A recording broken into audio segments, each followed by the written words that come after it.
Bueno, vamos a ver un ejercicio de la parte de control discreto. Es un ejercicio de examen o de parcial. Que bueno, que digamos, tiene la parte de cilindros neumáticos, de circuitos neumáticos, de cilindros, válvulas, los diagramas Grafset, ladder. Es decir, combina casi todos los temas que hemos estado dando en la parte de esta de control discreto. Bueno, entonces se representa una etapa de un proceso de transporte, elevación y clasificación de paquetes que es operada por tres cilindros A, B y C. Tiene tres sensores SP, STL y STC con salidas on-off.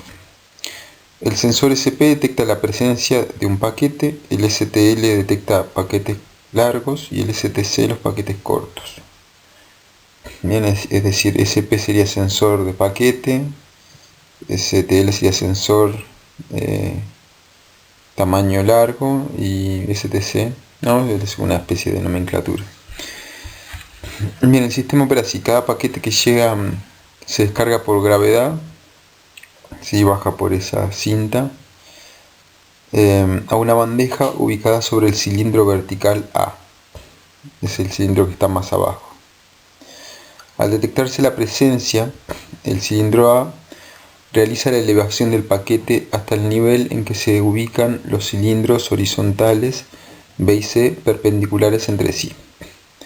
Cuando el paquete es largo, el cilindro B lo envía a un transportador. Cuando es corto, el cilindro C lo descarga en otra dirección. Observación: los paquetes se suponen adecuadamente espaciados como para que no haya bloqueos o colisiones. Bien, se pide realizar el circuito neumático con los tres cilindros. Acá nos está diciendo que se trata de cilindros doble efecto con electroválvulas monoestables. Electroválvulas significa que se activan por solenoides, son monoestables y todos los finales de carrera que se necesitan. B, los diagramas Grafset y ladder. C, el esquema de conexionado si se usara un PLC, manteniendo las mismas entradas y salidas de las partes anteriores. La parte C nosotros en el curso no lo hemos visto, pero bueno, es parte del ejercicio, así que bueno, para este año 2020, digamos, no iría esa parte C, pero bueno, igual es parte del problema. Bueno, entonces tenemos la descripción del problema, ¿sí? Hay que tener en cuenta que cuando el paquete llega a la plataforma que el cilindro A sube, ahí es cuando se detecta el paquete, la presencia del paquete SP, es el sensor SP. Y luego tenemos los sensores STL y STC que nos van a permitir definir si el que va a empujar el paquete va a ser el cilindro B o el cilindro C.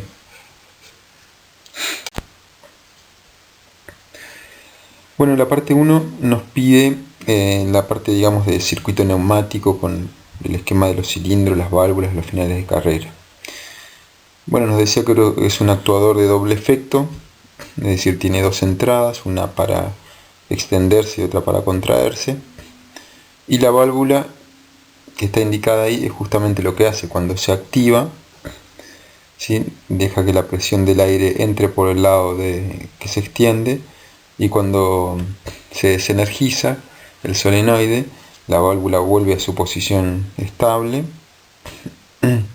y la entrada de aire es la digamos que hace contraer al cilindro. Bien, luego tenemos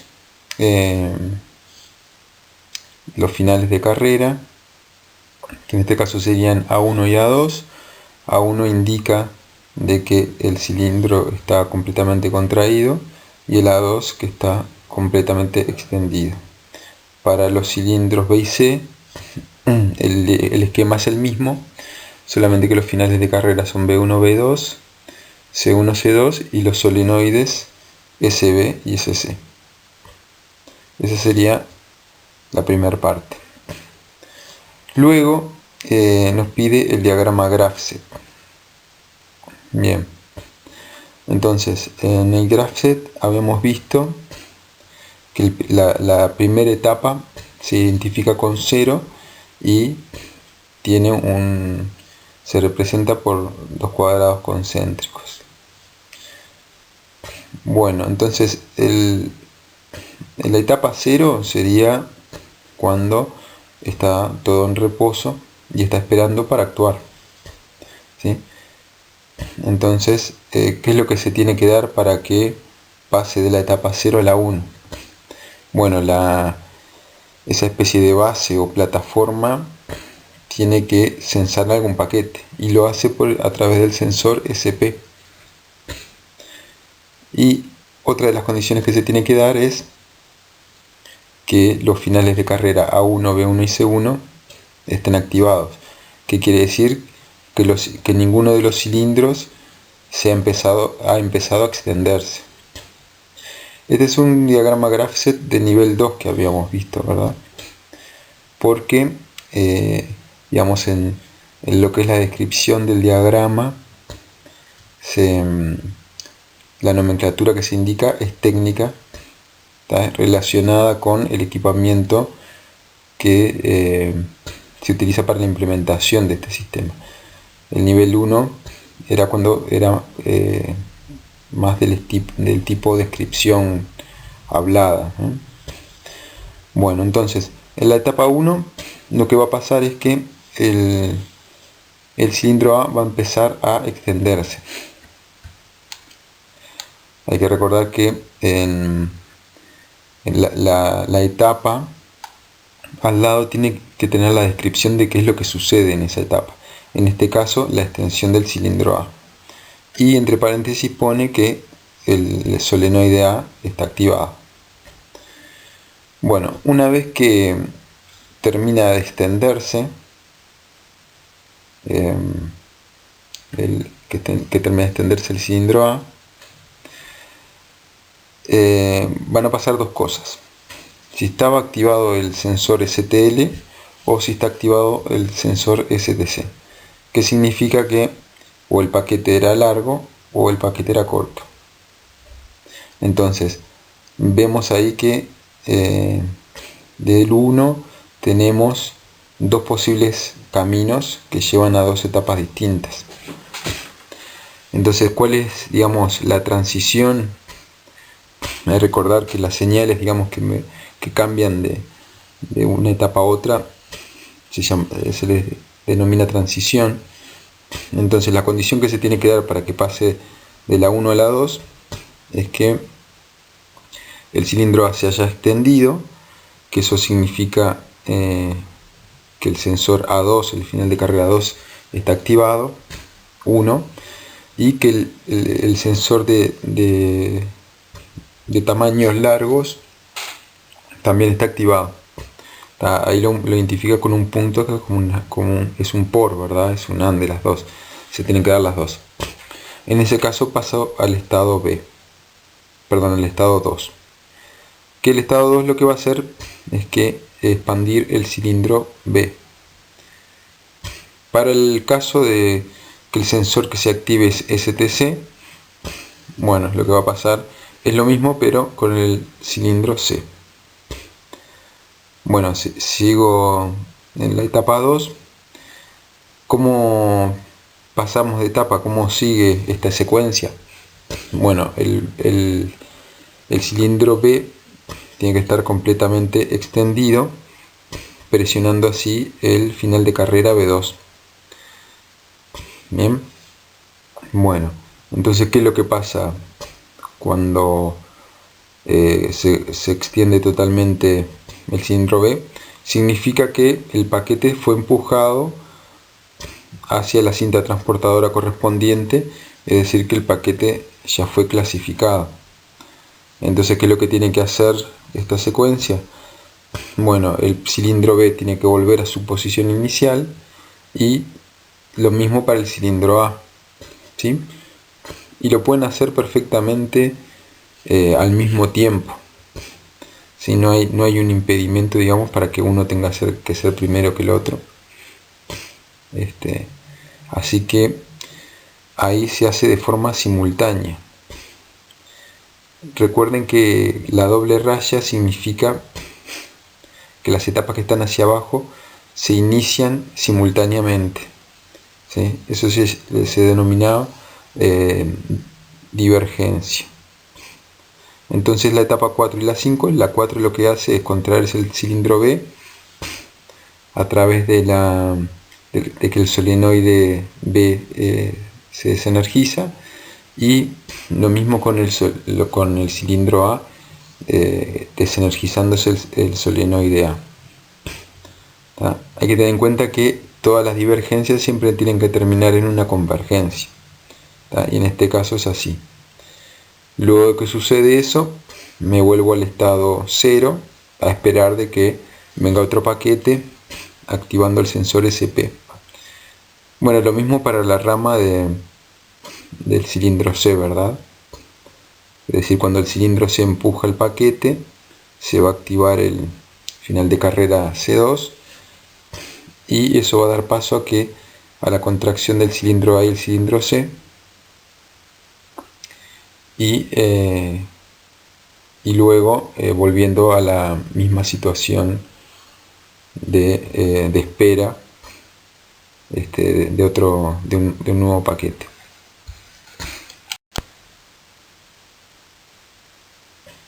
Bien, luego tenemos el diagrama espacio-fase. Vamos a tener un diagrama para los cilindros A y B y otro para el cilindro A y C. ¿Sí? Esto es porque, digamos, funciona el uno o el otro. ¿Sí? Siempre en una secuencia va a funcionar el cilindro A y el cilindro B, o el cilindro A y el cilindro C.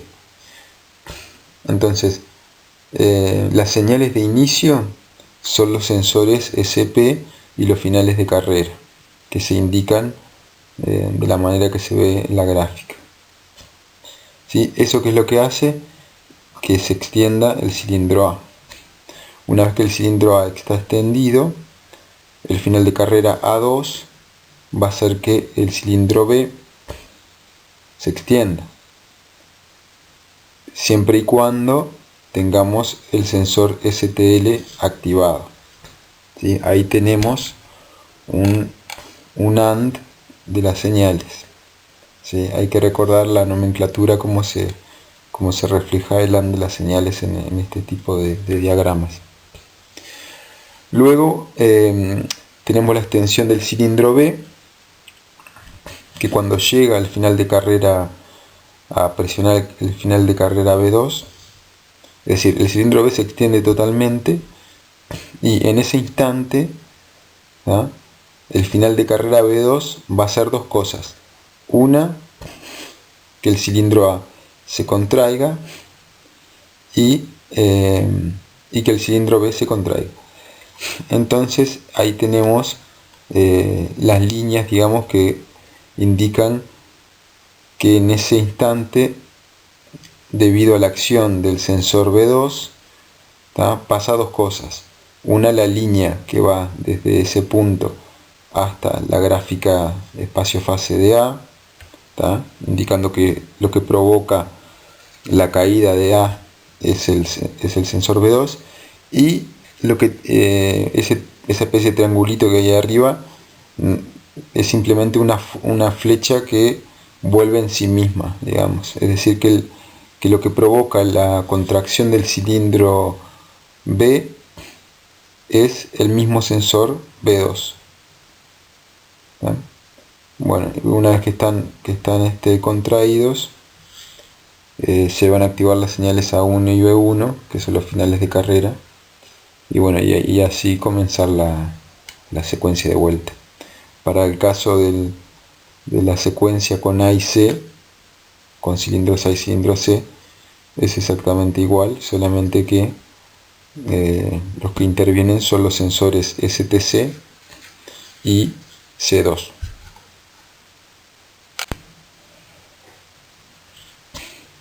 Bien, ahora tenemos que hacer el diagrama ladder, que es la forma en que implementamos la activación de los solenoides de las electroválvulas. ¿Sí? Entonces, tenemos relés RE1, R2, R3.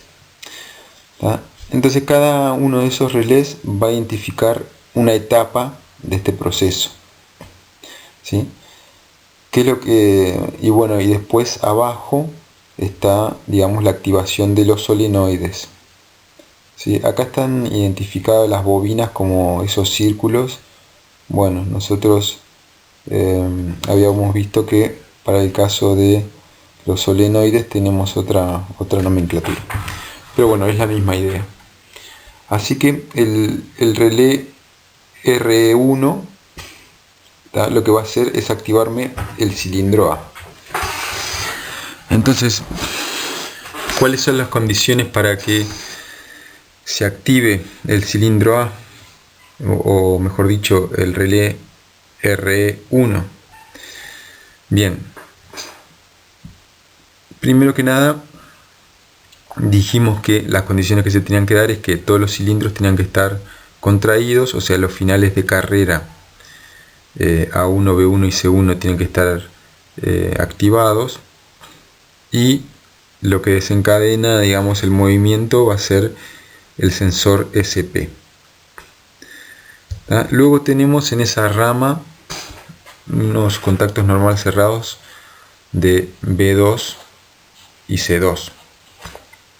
Bueno, vamos a suponer que esos contactos están cerrados, es decir, que B2 y C2, digamos, no están activados, lo cual es razonable porque estamos suponiendo una condición en que los tres cilindros están contraídos. Entonces esos sensores en ese momento van a estar cerrados.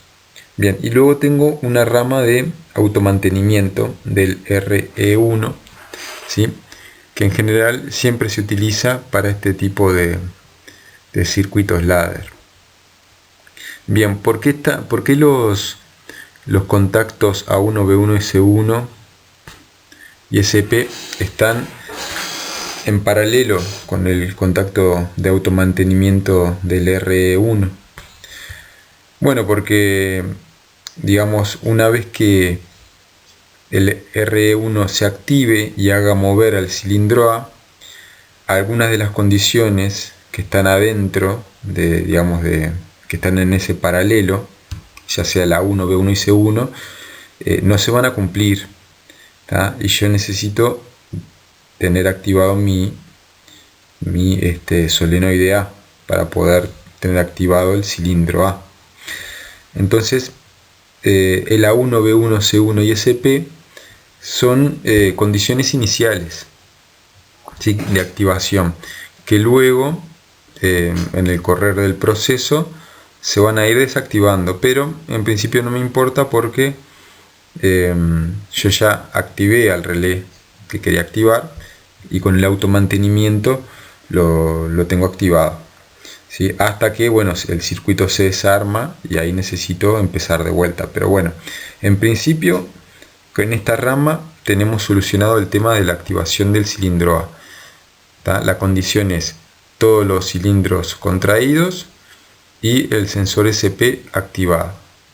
Bien, luego tenemos un relé RE2, que si vemos abajo el relé RE2 nos va a activar el cilindro B.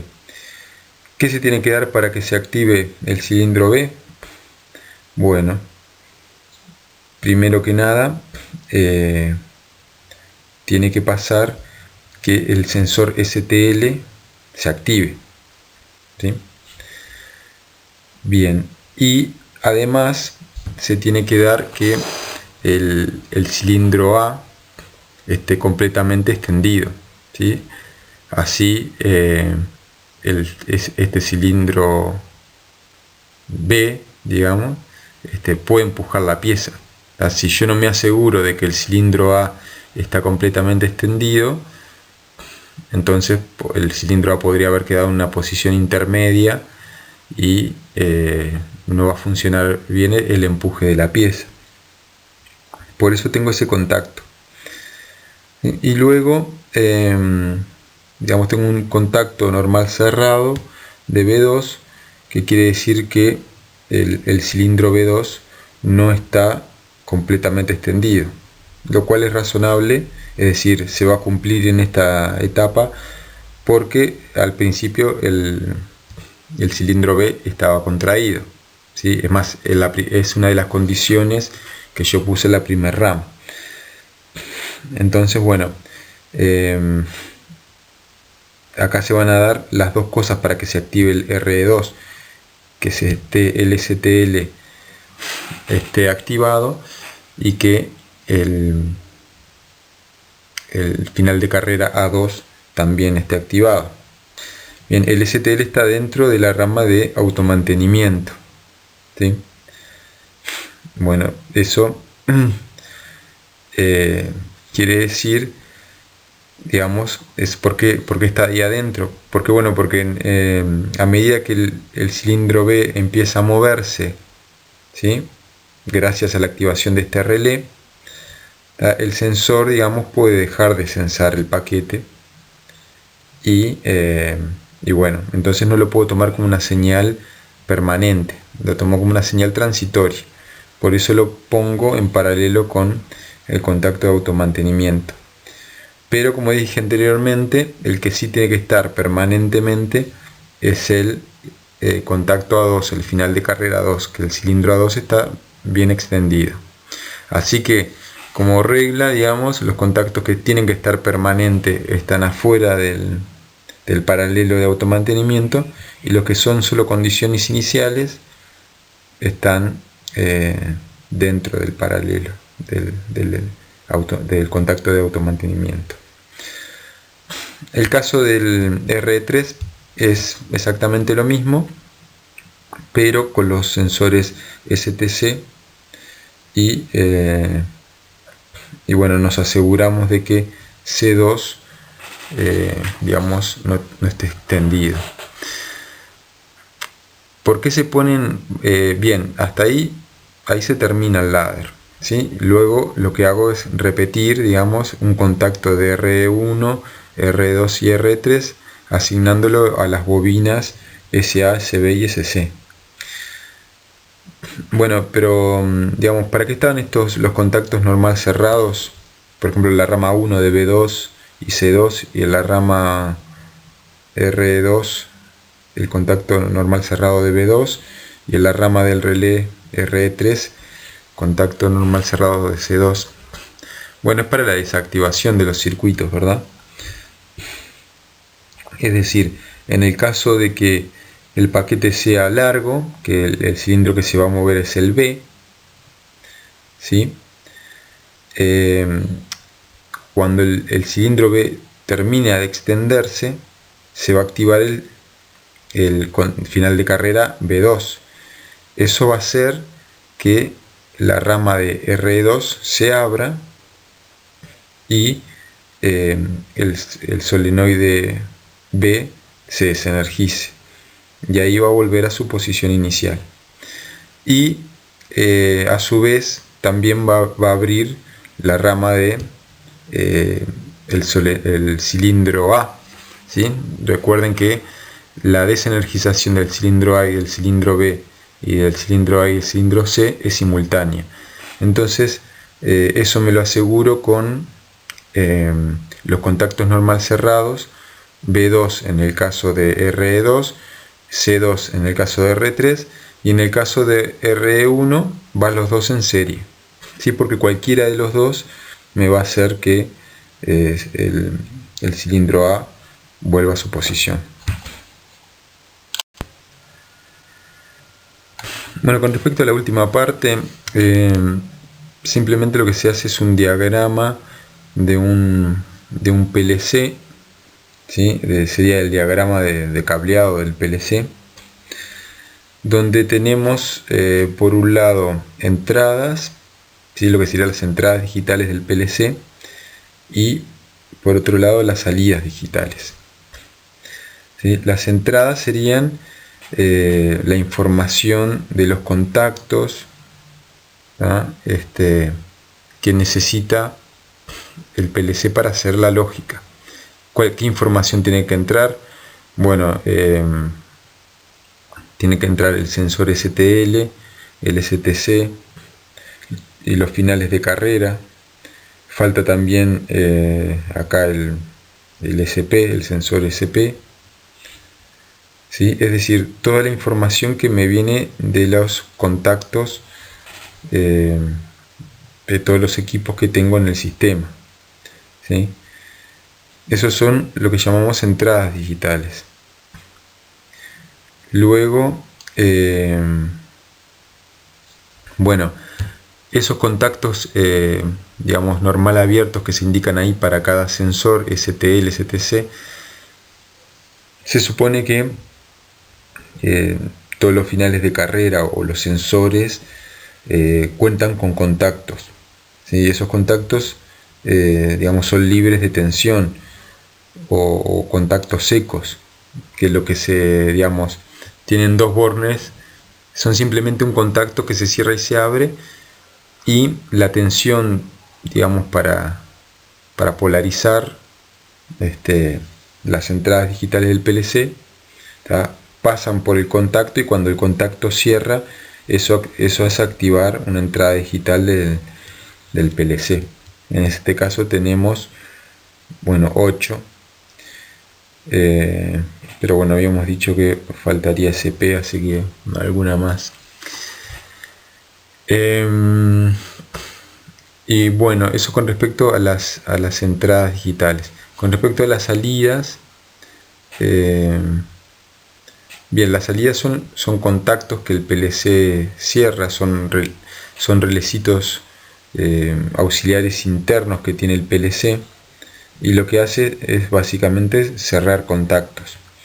Entonces, cuando esos contactos se cierran, lo que se hace es darle energía a los solenoides, en este caso el A, B y C, ¿sí? ¿Cómo le damos energía? Bueno, por un lado tenemos que, si ven las bobinas SA, SB y SC, tienen un punto en común, ¿sí? Que sería el positivo. Bien, ese común, digamos, está fijo todo el tiempo, ¿tá? Es simplemente un cable que sale del más, ¿tá? Y se conecta a uno de los extremos de la bobina. El otro extremo, el que va conectado a los bornes 0, 1, 2, internamente digamos, lo que hace es darle el negativo a la bobina, porque si tenemos el positivo fijo, lo que hacemos es darle el negativo a la bobina. ¿Cómo le damos el negativo? Bueno, al PLC está entrando una tensión negativa, se ven en los bornes que tiene abajo, y cuando el contacto de la salida digital se pega, ¿tá? Esa tensión pasa hacia el borne correspondiente, y de esa manera le da energía a la bobina. Por ejemplo, si se activa la salida 0, ¿tá? Lo que va a pasar es que internamente el contacto se va a polarizar con la tensión 0, ¿tá? Y va a salir por ese borne que está ahí identificado como 0 hacia el extremo que está más arriba del solenoide A. Lo mismo para los solenoides B y C con las salidas digitales 1 y 2.